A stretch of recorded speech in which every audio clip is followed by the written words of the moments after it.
السلام.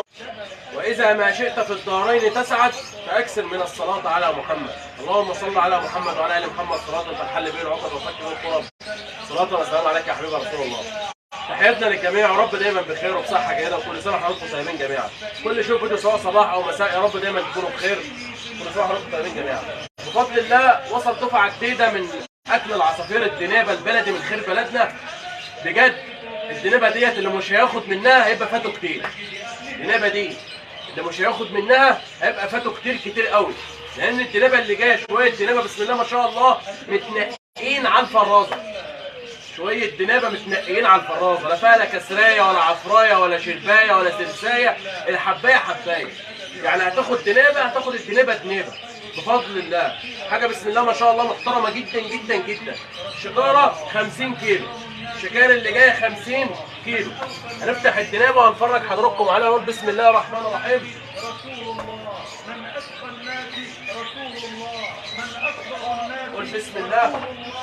بجد شويه شغل لوز. يكون سيد الناس رسول الله. بسم الله ما شاء الله. كان الناس على الدنيبه وعلى الحلاوه. بجد اللي مش هياخد منها فاته كتير. بسم الله ما شاء الله، اللهم بارك. شايفين يا جماعه الحبايه حبايه، مفيش فيها عكايه ولا عفرايه ولا اي حاجه. بسم الله ما شاء الله، الله اكبر. يعني شويه شغل محترمين جدا جدا جدا.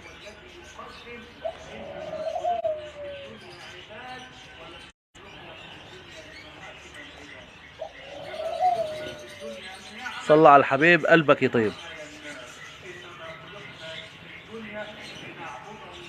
فين الشغل يا جماعه؟ شايفين الدلابه عامله ازاي؟ حاجه بسم الله ما شاء الله، الله اكبر عليها. شويه بضاعه لوز، لوز اللوز. دايما بننصح جميع المربيين الطيور والحيوانات الاليفه، دايما حضرتك ركز دايما على الاكل الجديد دايما باستمرار، بصحه وسلامه الحاجه اللي عندك.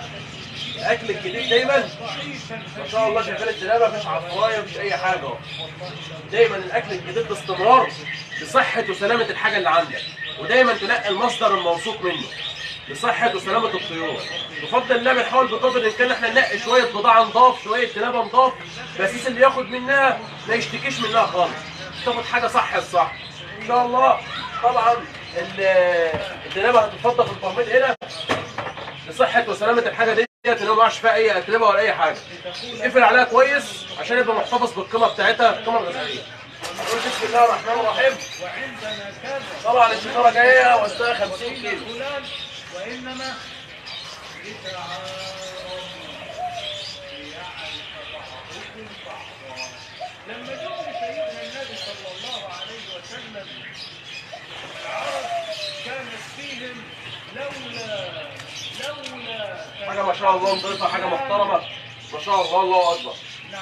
طبعا تقفل عليها كويس في الكبر والتفاخر عشان ما يقعش فيها اي اتربه ولا اي حاجه. صلى الله عليه وسلم وقالوا اخرج. طبعا جميع الاكسسوارات كلها موجوده في المحل من الف للياء، اسعار جمله الجمله في متناول الجميع.